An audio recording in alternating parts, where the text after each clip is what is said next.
Hace algunos días sucedió un ataque de locura colectivo en Argentina, en donde entre los medios de comunicación, la policía y algunas autoridades públicas realmente crucificaron a las hermanas del convento carmelita en Nogoyá, en Argentina. Y estas religiosas de pronto se vieron víctimas de una ola de rumor ridículo, literalmente como si fuera uno de esos episodios de anticatolicismo del siglo XIX en Estados Unidos entre los protestantes anticatólicos. En este caso, a estas hermanas carmelitas de Nogoyá las acusaron de torturar a los miembros de su comunidad. ¿Y por qué? Porque alguien había confiado que en el interior de este monasterio se realizaban, como en muchos monasterios, actos de mortificación corporal. Y las pobres hermanas sufrieron la violación de su domicilio, acoso mediático, denuncias Dios sabe de quiénes, todos los jilguerillos de poca monta que se suben al coche de la defensa de derechos humanos para poder hacer publicidad porque no creen en ellos, sino creen solamente en la publicidad. Todos se montaron al coche de decir una cantidad enormes de burradas, y lo más triste de todo es que algunos sacerdotes y algunos católicos se prendieron de la ignorancia y lanzaron críticas aberrantes y estaban tomando distancia de estas monjas torturadoras, ¿no? Y es una vergüenza que una sociedad que se reclama moderna reaccione de esta manera frente a la decisión absolutamente libre de un número de mujeres adultas que han escogido una forma de vida que no tiene ningún aspecto de ilegal frente a la ley y que por tanto debe ser absolutamente respetada dentro del ámbito del derecho y de la libertad religiosa. Pero parte del problema de la ignorancia al interior de la iglesia, que es el que me preocupa más, ¿no? Que los católicos hayan avergonzado de estas religiosas, hayan tomado distancia y que algunos sacerdotes incluso las hayan denunciado, acusado para distanciarse por ignorantes, es la ignorancia que existe sobre el tema de la mortificación católica. La mortificación significa negarse a los gustos y sensaciones carnales, físicas o emocionales, para que éstas, en vez de conducirnos al mal, a la sensualidad y al pecado, estén disciplinadas y se encaminen hacia la vida de fe y la vida cristiana. Existen mortificaciones espirituales, existen mortificaciones psicológicas, sobrellevar insultos, por ejemplo, no me golpea en la carne, pero sobrellevar injusticias son cosas que me afectan espiritual y psicológicamente, emocionalmente, y estas cosas se pueden ofrecer a Dios. Es lo que se pide, que el católico viva la mortificación dentro de su vida cristiana. Recordemos que soportar las injusticias es una de las obras de misericordia, y recordemos que las obras de misericordia corporales y espirituales son los caminos al cielo. Entonces, una de las obras de misericordia incluye este aspecto de la mortificación. Algunas tradiciones cristianas a la mortificación han incluido mortificaciones físicas. Desde el comienzo del cristianismo, tan pronto el cristianismo fue aprobado por el Imperio Romano y dejó de ser perseguido, muchos cristianos vieron su vida en peligro. Ya no había la exigencia de ir contra el poder de turno. Ser católico resultaba hasta medio conveniente, ¿no? Entonces escogieron la vida en el desierto, alimentados con lo mínimo de alimento, pan o verduras y agua, y esto significa una mortificación física.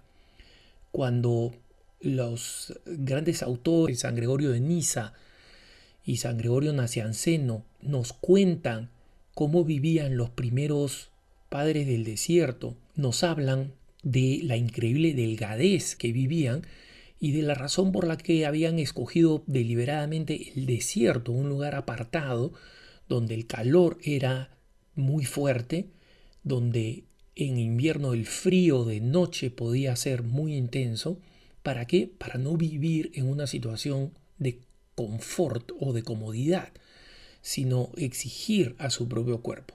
Dentro de esta tradición, cuando hubo el cambio de esta vida solitaria en el desierto a la vida monacal, retirarse a un desierto más espiritual, digamos así, con San Benito de Nurcia, el gran padre del monacato occidental, se incluyeron también, y algunas familias espirituales incluyeron algunas mortificaciones de carácter físico, a través de lo que se llaman cilicios. Los cilicios son unos objetos o piezas de vestir que por su naturaleza son particularmente incómodas y en algunas circunstancias hasta dolorosas, ¿no? Santa Rosa de Lima utilizaba unas camisetas de una tela muy burda, muy ruda, a pesar de su fina piel, y era justamente para llevar la penitencia cristiana y vivir la mortificación de carácter físico, de forma física. Grandes santos en la iglesia han sido al mismo tiempo grandes mortificadores, ¿no? Escogían una forma u otra. Santa Rosa de Lima, por ejemplo, escogería cosas que ella podía utilizar, cilicios, estos objetos que le hacían sentir el dolor físico en una pierna o en un brazo. Y por otro lado, existen también los santos que asumieron las ocasiones de mortificación que se les presentaban, en vez de pensar en algunas específicas, porque su forma de vida les permitía tener esto. Por ejemplo, San Pedro Claver, el gran apóstol de los esclavos en Cartagena, de Indias, en Colombia. San Pedro Claver se forzaba a ingresar a los lugares más pestilentes, a curar, atender y besar las llagas más terribles de los esclavos que llegaban en los barcos a Cartagena, de donde eran distribuidos a todo el continente latinoamericano, y con esta disciplina él obtuvo su santidad. Es imposible pensar en la santidad de Santa Rosa de Lima o en la santidad de otras santas que aceptaron específicamente los sufrimientos que se les presentaban, como Santa Teresita del Niño Jesús, o Santa Teresa de Ávila, o Santa Catalina de Siena. Estos santos no son santos inactuales. Yo personalmente no utilizo cilicios, ni practico la mortificación física deliberada a través de los cilicios. Pero como todo cristiano que quiere ser santo, aplico las posibilidades de mortificación que me presentan en la vida cotidiana. Allí donde tengo que estar haciendo cola, como he tenido que hacer en Madrid en pleno verano para hacer trámites para mi madre, a pleno sol, lo hago sin quejarme y aceptando la situación y el calor y la incomodidad, porque esto me ayuda a unificarme con Cristo y a ser dueño de mí mismo. Las religiosas que viven en conventos tienen muchas menos ocasiones de esta naturaleza para obtener de la vida cotidiana ocasiones de mortificación personal. Y por eso no es raro que algunas de ellas utilicen cilicios como parte de la mortificación. Y estas mortificaciones son moderadas y cumplen con las dos condiciones fundamentales para que sean aceptables para la Iglesia. Que no vayan en contra de la salud corporal general de la persona, es decir, que no torturen, disminuyan la salud de la persona, como pueden ser ayunos demasiado prolongados, cosa que por ejemplo en el Carmelo no se hace en la tradición benedictina, que son varias ramas espirituales actualmente en la tradición benedictina, incluye los cistercienses, los trapenses, etc. Y es importante señalar que tampoco van contra la moral, no violan ningún principio moral, mientras no tengan un efecto dramático sobre la salud y no vayan contra la moral, y las personas que aplican esto lo apliquen libremente, como lo hacen en el Carmelo, no solamente están practicando algo que forma parte y sigue formando parte de la tradición cristiana y de la cual los católicos no deberíamos jamás avergonzarnos, sino que están ejerciendo su propio derecho y su libertad de una manera completamente normal.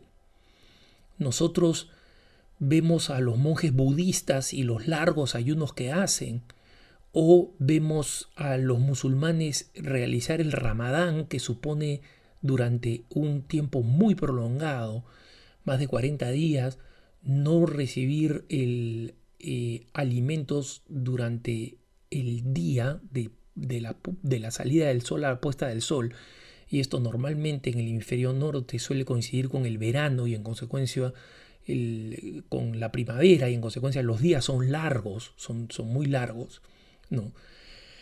La gente no hace más que admirar a estas personas que son fieles a su propia tradición religiosa, pero tan pronto un católico lo hace, estalla esta locura irracional de ignorantes y pseudoiluminados que terminan avergonzando, humillando a las hermanas carmelitas de Nogoyá en Argentina.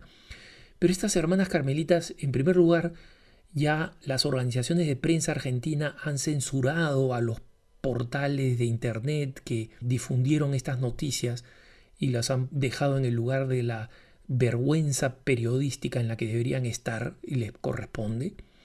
Y por otro lado, la Sociedad de Canonistas de Argentina ha publicado un comunicado señalando que las hermanas carmelitas no han violado ninguna ley, ni canónica ni civil, y que en consecuencia esta entrada de la policía en su convento, en su clausura privada, el festival de cámaras de televisión, etc., es una violación de sus derechos.